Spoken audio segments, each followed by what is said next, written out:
کیا آپ نے کبھی سوچا ہے کہ اللہ کی رحمت کتنی وسیع ہے؟ آج ہم ایک ایسے شخص کا واقعہ سنیں گے جس نے 19 قتل کیے تھے۔ گناہوں کے بوجھ تلے دبا وہ شرمندہ ہوا اور اس نے توبہ کا راستہ ڈھونڈنے کا فیصلہ کیا۔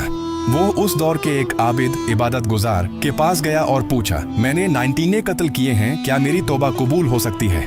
اس عابد نے، جس کے پاس پورا علم نہیں تھا، دہشت سے کہا، نہیں، تمہارے لیے کوئی معافی نہیں۔ یہ سن کر وہ شخص مایوسی میں ڈوب گیا اور غصے میں اس نے عابد کو بھی قتل کر دیا۔ اب قتلوں کی گنتی 100 ہو چکی تھی، مگر اس کے دل میں توبہ کی چنگاری ابھی بھی باقی تھی۔ اس نے ہار نہیں مانی اور ایک بڑے عالم اسکالر کو تلاش کیا۔ اس نے عالم سے بھی وہی سوال پوچھا۔ عالم نے مسکرا کر جواب دیا، کیوں نہیں؟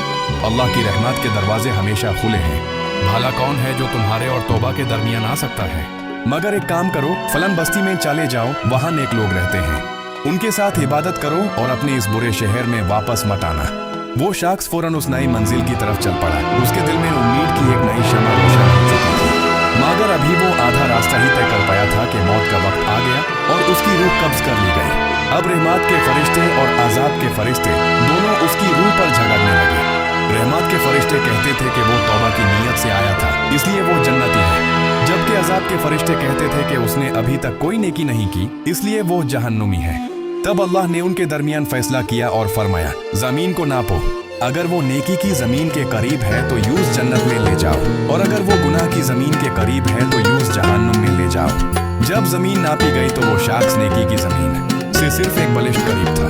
اللہ تعالیٰ نے اسے معاف کر دیا اور رحمت کے فرشتے اس کی روح کو لے کر جنت کی طرف پرواز کر گئے۔ یہ ہے اللہ کی رحمت جو ہماری سوچ سے کہیں زیادہ وسیع ہے۔